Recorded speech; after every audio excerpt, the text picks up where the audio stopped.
So before we start today's video, I know y'all are probably wondering, Truth, why do you look like a living thumb today?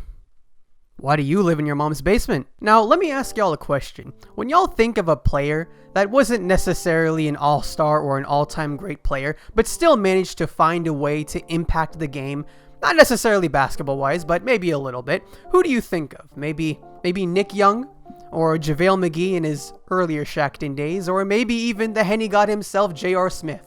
Well, these are all fine candidates for this position. We're not necessarily talking about them today, because today we're going to be discussing about the legend himself, Michael Beasley. But before we start this video, I wanted to remind y'all, if you do enjoy videos like these, be sure to leave a like, comment down below, and subscribe and click the bell to enable notifications for all future videos. I upload every Tuesday and Friday at 6 p.m. Eastern Standard Time.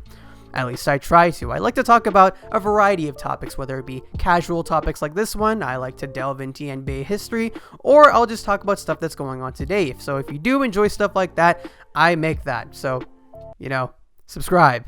Now, in today's episode of the NBA's Most Notorious Clowns, I just made that title up, wow, we're gonna be asking the question, what the hell is Michael Beasley's career? I mean, really, the guy was drafted back in 2008, and with, if I'm not mistaken, the second overall pick. This guy had a lot of expectations coming into the NBA, and what really held him back from being an amazing player was, I guess, his antics, I guess if you could say, his lack of focus on the court, his multiple drug suspensions, which were not the greatest. Growing up, he got in trouble a lot, and based on this detail here, he once put a rat in his teacher's desk, which is, I honestly don't find the comedic value in that. That's actually kind of disgusting. He was really good at the game of basketball, but couldn't really find his way to really take his life a little more responsibly. But despite that, he did do the good ball basketing of parts during his career and left a hell of a lot more funny moments. So first, I really just want to emphasize how good this guy was. So in his second stint with Miami when LeBron was there, this guy named Tom Haberstroh, who used to cover the Heat, gave us this very interesting detail. Legit, in practice in Miami, I would watch these practices where LeBron and Michael Beasley would go at it, one-on-one, and Beasley would beat him every single time. Okay, I really want y'all to imagine this. LeBron James, right? Not just LeBron James, Miami LeBron James. LeBron James that won 2 MVPs back-to-back. LeBron James that was an all-defensive player. That LeBron James consistently lost to Michael Beasley. Imagine how good you have to be to do that. This is LeBron James.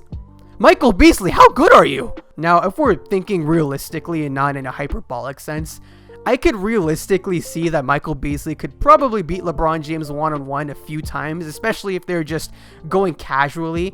I don't know. I really don't know how accurate this story is, but if this is 100% true and Michael Beasley would beat him at least 75% of the time, that's actually really insane to think about. This next thing is an interview with a news network, and look, y'all just got to see this. We are only capable of using 10% of our brain, right? Yes. You believe that?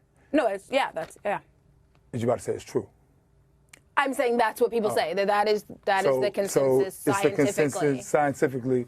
So who was the guy that used 11 that made it okay to say everybody's just using 10? That isn't the right logic. No. The person who uses 10% of your brain is the one that said 10%. No, because if you're only using 10% of your brain, you don't even know that you're using 10% of your brain. Not mathematically correct. That is not someone had to. But you have to have been using more than 10% of your brain to know that everyone else uses 10. Yes. In the 10. Okay, so if I'm only using 10, right? I'm the first person in the world, right? Say I'm Adam. And I wrote that we can only use 10% of our brains. That means I would have to surpass the number 10. No, okay, let me break this down for you.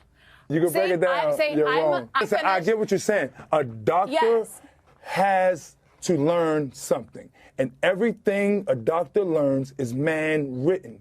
And everything a doctor learns is man-written. Okay, so a couple things that I want to note. If you're not already aware, the whole you can only use 10% of your brain at a time thing, yeah, that's just a myth. I honestly have no idea how that even came to be. Like, the only use of that, like, urban myth existing to create that one movie, I forget the name. I can't remember the movie. It had Morgan Freeman in it. What was the? I genuinely can't remember it right now. But it was kind of like a Dollar Tree version of Dr. Manhattan. Now, the second thing I want to ask about this clip is that why does Michael Beasley have 3 watches, and why is one of the watches on his ankle? Okay, this is a random thought, but like, what if Michael Beasley got his hands on the Omnitrix? Okay, so here's another one. In August of 2017, Michael tweeted out that someone stole his truck from his driveway. How? And while we're on the topic of cars, and listen to me on this, Michael Beasley managed to get his rental car repoed. I really wonder who thinks it's just like a swell idea to rent out a Porsche, and when you're supposed to return it, you just don't? Like, do you not just think there's going to be consequences behind that? And in the trunk of this Porsche, the repo men found like a bunch of Michael Beasley's shoes. They were nice enough to give it to hotel staff, but I mean, like, you could have easily taken them and just sold it online for like a decent amount of money. So, you know, that happened. Now we're going back to 2013, Michael Beasley's second stint with the Miami Heat. In his preseason debut, he scored 9 points in only 5 minutes on 3 of 5 shooting, which, you know, that's pretty good. So apparently on one play, he essentially messed up an offensive possession. He then decides to give himself, you know, a little bit of tough love, you know, like that Mamba mentality type of tough love. But you want to know how he gave himself this tough love? He punched himself in the face multiple times. And he punched himself so hard that he needed post-game treatment afterwards. He needed those like steel metal compresses to bring down swelling. Like, you know, boxing, right? You know how like when you get punched in the face in boxing, your face swells up? They use these little metal compressors so the swelling goes down. He punched himself so hard in the face that he needed that. I don't know, man. That's honestly just dedication right there. That's like some Marcus Smart level crackhead energy. Since all the stories I've told thus far have absolutely no chronological cohesiveness, and quite frankly, there is really no cohesion in this video thus far, let's go back to Michael Beasley's childhood.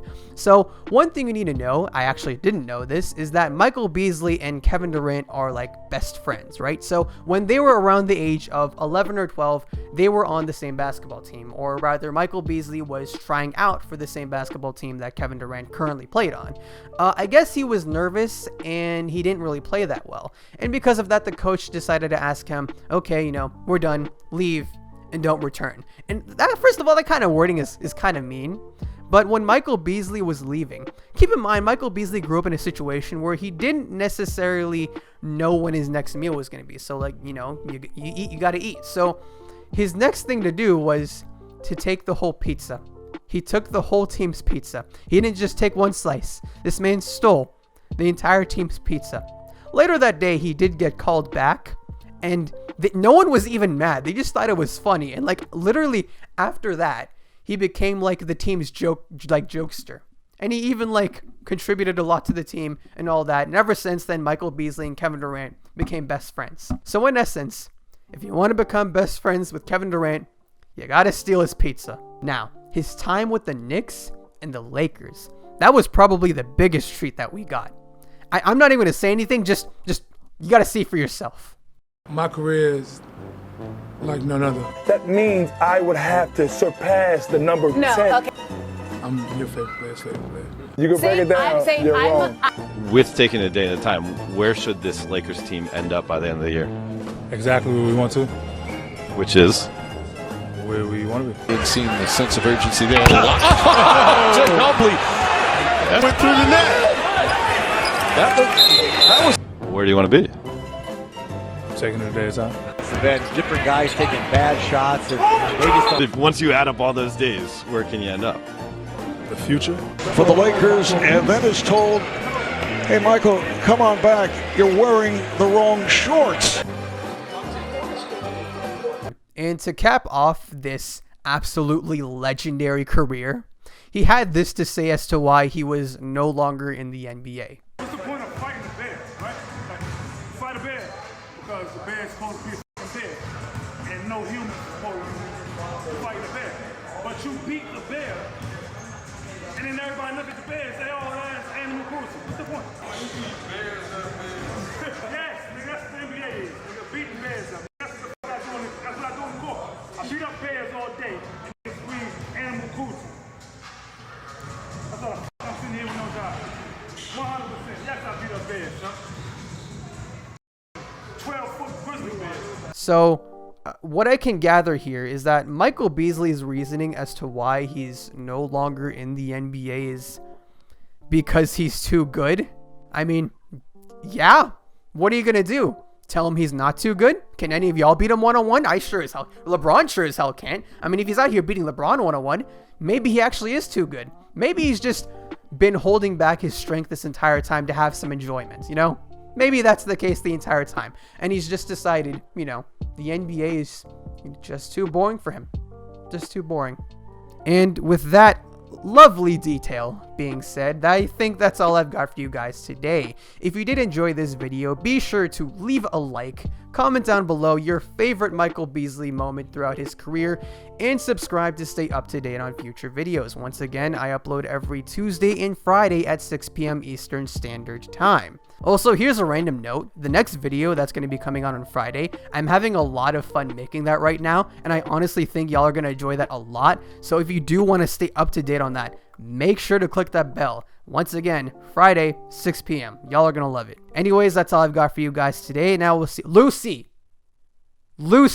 That's the name of the movie. Lucy. The Morgan Freeman movie I was talking about earlier. Lucy. That's the name. It sucked, but that was the name. I'll see you guys next time.